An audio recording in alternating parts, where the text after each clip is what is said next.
Item hash, SCP-1351. Object Class, Euclid. Special Containment Procedures. SCP-1351 is contained on-site under the cover of a bat sanctuary with a standard perimeter fence and signs warning away unauthorized personnel. The permanent security team is to be covered as United States National Park Rangers and/or civilian speleologists.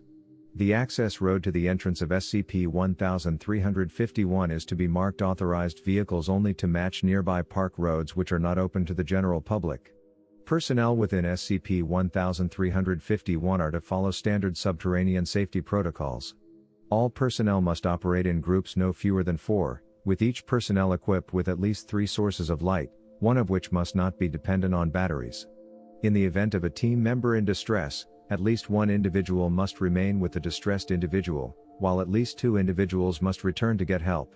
Personnel must verbally inform at least 2 individuals, typically the Site Security Watch Officer and the on-duty research supervisor, of their intended destination within SCP-1351 and their intended return time, in addition to documenting their intentions in writing. Personnel must also carry sufficient food, water, and first aid equipment for twice their intended stay within SCP-1351. Any individual who becomes lost or separated should remain where they are and wait to be found. The current Director of the United States National Park Service and the current Mammoth Cave National Park Superintendent are to be informed of the importance of maintaining containment. Further information related to either SCP-1351 or the Foundation is to be disseminated to these individuals only in accordance with need-to-know and written authorization of O5 Command. Due to the outbreak of SCP-E.X. 1, commonly referred to as White Nose Syndrome, WNS, any persons entering SCP-1351 must submit to biological decontamination. No clothing, shoes, or personal effects which have entered other caves since 2006 are permitted to enter SCP-1351 to prevent the spread of fungal spores believed to be associated with SCP-X. Prior to entering and after exiting SCP-1351, all persons must walk across nylon biosecurity mats saturated in a cleaning solution. For consistency, it is recommended the biosecurity mats and the associated solution match those used by the park, presently Lysol TMIC Quaternary Disinfectant Cleaner. This is in accordance with publicly released SCP-X containment protocols designated National WNS Decontamination Protocol March 15, 2012. Description: SCP-1351 is a cave located within Mammoth Cave National Park in the American state of Kentucky. The main section of cave is approximately 30 kilometers long. No direct connections between SCP-1351 and Mammoth Cave have yet been discovered, though the possibility remains. Like most caves in the area, SCP-1351 appears to have been carved from Mississippian-aged limestone strata capped by sandstone. This has resulted in relatively few flowstone deposits. SCP-1351 is anomalous for 3 reasons. First, it is accessible through a dome in the ceiling of an otherwise unremarkable section of cavern 125 meters underground, see Figure 3, but this dome's height, 750 meters, would require SCP-1351 to be well above surface level. In spite of the inconsistency, SCP-1351 seems to be subterranean. Foundation speleologists have not yet determined a satisfactory explanation for this phenomenon. Second, the interior of the cave only has a single surface, the floor, and a single boundary component, a wall. Over the course of the cavern several kilometers in length, the floor wraps around to become the ceiling while one wall wraps around to become the other. In this, it resembles a Moebius strip.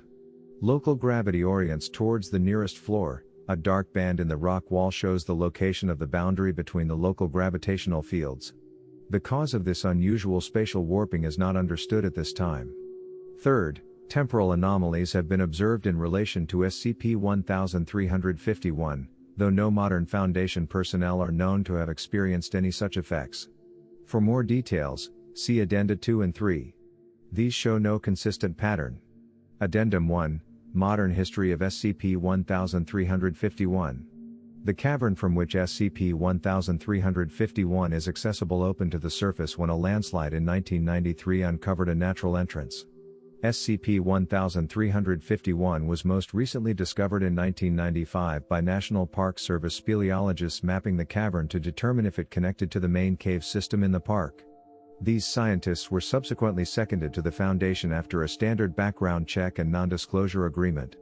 3 expedition teams, O1, O2, and O3, surveyed the interior of SCP-1351 between 1995 and 2002, determining the cavern to be sufficiently safe for a permanent research presence. Research operations are now ongoing.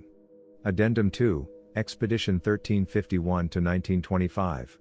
On April 23, 2009, a team of 6 men and 2 women, under the command of Major Mortimer S. Cornelius III, emerged from SCP-1351.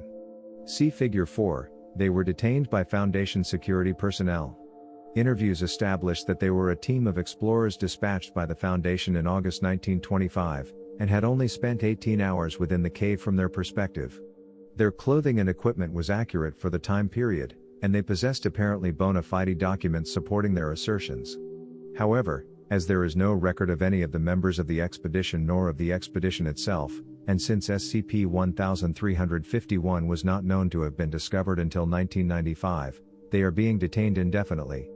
For further information, contact Supervisory Special Agent Thomas at Site 19. Addendum 3, Discovery of Expedition 1351 to 2030's remains.